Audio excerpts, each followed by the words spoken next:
Bendiciones, hermanos, damos inicio a Leamos la Biblia en un año y vamos a leer los capítulos 12, 13 y 14 de la primera carta del apóstol Pablo a la iglesia de Corinto. Dice así, 1 Corintios capítulo 12: No quiero, hermanos, que ignoréis acerca de los dones espirituales. Sabéis que cuando erais gentiles se os extraviaba llevándoos como se os lleva a los ídolos mudos. Por tanto os hago saber que nadie que hable por el Espíritu de Dios llama anatema a Jesús, y nadie puede llamar a Jesús Señor si no es por el Espíritu Santo. Ahora bien, hay diversidad de dones, pero el Espíritu es el mismo. Y hay diversidad de ministerios, pero el Señor es el mismo. Y hay diversidad de operaciones, pero Dios, que hace todas las cosas en todos, es el mismo. Pero a cada uno le es dada la manifestación del Espíritu para provecho.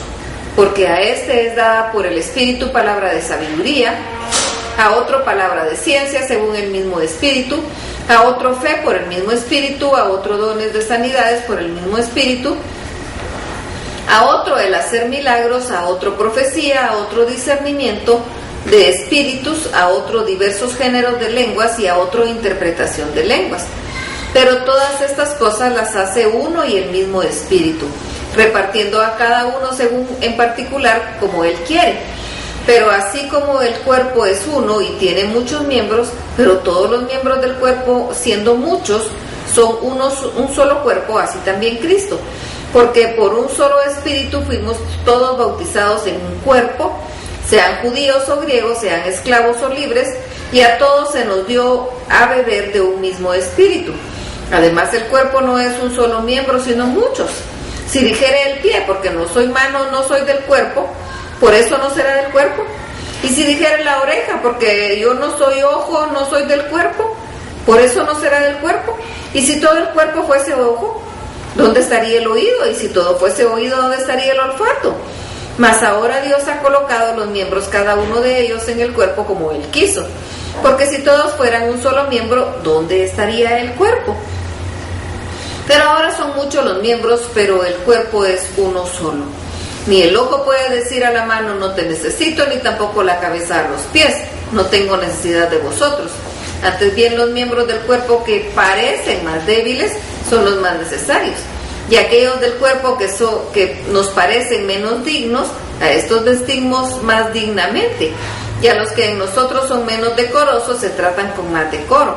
Porque los que en nosotros son más decorosos no tienen necesidad, pero Dios ordenó el cuerpo dando más abundante honor al que le faltaba, para que no haya desaveniencia en el cuerpo, sino que todos los miembros, todos, se preocupen los unos por los otros, de manera que si un miembro padece, todos los miembros se duelen con él, y si un miembro recibe honra, todos los miembros con él se gozan. Vosotros pues sois el cuerpo de Cristo y miembros cada uno en particular. Y aún nos puso Dios en la iglesia primeramente apóstoles, luego profetas, lo tercero maestros, luego los que hacen milagros, después los que sanan, los que ayudan, los que administran, los que tienen don de lenguas. ¿Son todos apóstoles? ¿Son todos profetas? ¿Todos maestros? ¿Hacen todos milagros? ¿Tienen todos dones de sanidad o hablan todos lenguas? ¿Interpretan todos? Procurad pues los dones mejores, mas yo os muestro un camino aún más excelente. 1 Corintios capítulo 13. Si yo hablase lenguas humanas y angélicas y no tengo amor, vengo a ser como metal que resuena o címbalo que retiñe. Y si tuviese profecía y entendiese todos los misterios y toda ciencia, y si tuviese toda la fe de tal manera que trasladase los montes y no tengo amor, nada soy. Y si repartiese todos mis bienes para dar de comer a los pobres, y si entregase mi cuerpo para ser quemado, y no tengo amor, de nada me sirve. El amor es sufrido, es benigno, el amor no tiene envidia, el amor no es jactancioso, no se envanece, no hace nada indebido, no busca lo suyo, no se irrita, no guarda rencor, no se goza de la injusticia, mas se goza de la verdad. Todo lo sufre, todo lo cree, todo lo espera, todo lo soporta. El amor nunca deja de ser, pero las profecías se acabarán y cesarán las lenguas, y la ciencia acabará, porque en parte conocemos y en parte profetizamos. Mas cuando venga lo perfecto, entonces lo que es en parte acabará. Cuando yo era niño, hablaba como niño, pensaba como niño, juzgaba como niño. Mas cuando ya fui hombre dejé lo que era de niño. Ahora vemos por espejo oscuramente, mas entonces veremos cara a cara. Ahora conozco en parte, pero entonces conoceré como fui conocido. Y ahora permanecen la fe, la esperanza y el amor, estos tres, pero el mayor de ellos es el amor. 1 Corintios capítulo 14. Seguid el amor y procurad los dones espirituales, pero sobre todo que profeticéis, porque el que habla en lenguas no habla a los hombres sino a Dios, pues nadie le entiende aunque el Espíritu habla misterios. Pero el que profetiza habla a los hombres para edificación, exhortación y consolación. El que habla en lengua extraña a sí mismo se edifica, pero el que profetiza edifica a la iglesia. Así que quisiera que todos vosotros hablaseis en lenguas, pero más que profeticéis, porque mayor es el que profetiza que el que habla en lenguas, a no ser que las interprete para que la iglesia reciba edificación. Ahora pues, hermanos, si yo voy a vosotros hablando en lenguas, ¿qué os aprovecharía? Si no os hablare con revelación o ciencia o con profecía o con doctrina. Ciertamente las cosas inanimadas que producen sonidos como la flauta o la cítara, si no dieren distinción de voces, ¿cómo se sabrá lo que se toca en la flauta o en la cítara? Y si la trompeta diere sonido incierto, ¿quién se preparará para la batalla? Así también vosotros, si por la lengua no diereis palabra bien comprensible, ¿cómo se entenderá lo que decís? Porque hablaréis al aire. Tantas clases de idiomas hay seguramente en el mundo y ninguno de ellos carece de significado. Pero si yo ignoro el valor de las palabras, seré como extranjero para el que habla, y el que habla será como extranjero para mí.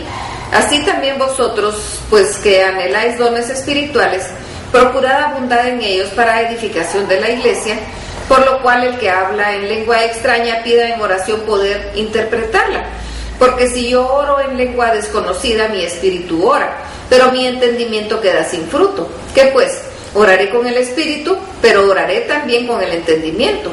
Cantaré con el espíritu, pero cantaré también con el entendimiento. Porque si bendices solo con el espíritu, el que ocupa lugar de simple oyente, ¿cómo dirá el amén a tu acción de gracias? Pues no sabe lo que has dicho.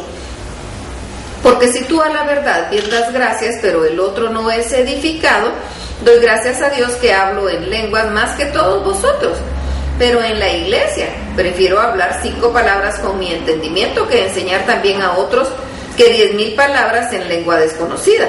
Hermanos, no seáis niños en el modo de pensar, sino sed niños en la malicia, pero maduros en el modo de pensar. En la ley está escrito, en otras lenguas y con otros labios hablaré a este pueblo, y ni aún así me oirán, dice el Señor. Así que las lenguas son por señal, no a los creyentes, sino a los incrédulos. Pero la profecía no a los incrédulos, sino a los creyentes. Si pues toda la iglesia se reúne en un solo lugar, y todos hablan en lenguas, y entran indoctos o incrédulos, ¿no dirán que estáis locos? Pero si todos profetizan, y entra algún incrédulo o indocto, por todos es convencido, por todos es juzgado. Lo oculto de su corazón se hace manifiesto, y así postrándose sobre su rostro adorará a Dios, declarando que verdaderamente Dios está entre vosotros. ¿Qué hay pues, hermanos? Cuando os reunís, cada uno de vosotros tiene salmo, tiene doctrina, tiene lengua, tiene revelación, tiene interpretación, hágase todo para edificación. Si habla alguno en lengua extraña, sea esto por 2 o por más de 3 y por turno, y uno interprete. Y si no hay intérprete, calle en la iglesia y hable para sí mismo y para Dios. Asimismo los profetas hablen 2 o 3 y los demás juzguen. Y si alguno le fuera revelado a otro que estuviese sentado, calle el primero. Porque podéis profetizar todos uno por uno, para que todos aprendan y todos sean exhortados. Y los espíritus de los profetas están sujetos a los profetas. Pues Dios no es Dios de confusión, sino de paz, como en todas las iglesias de los santos. Vuestras mujeres caen en las congregaciones porque no les es permitido hablar, sino que estén sujetas, como también la ley lo dice. Y si quieren aprender algo, pregunten en casa a sus maridos, porque es indecoroso que una mujer hable en la congregación. ¿Acaso ha salido de vosotros la palabra de Dios, o solo a vosotros ha llegado? Si alguno se cree profeta o espiritual, reconozca que lo que lo que os escribo son mandamientos del Señor, mas el que ignora, ignore. Así que, hermanos, procurad profetizar y no impidáis el hablar en lenguas, pero hágase todo decentemente y con orden. Hasta aquí la lectura. Dios los bendiga.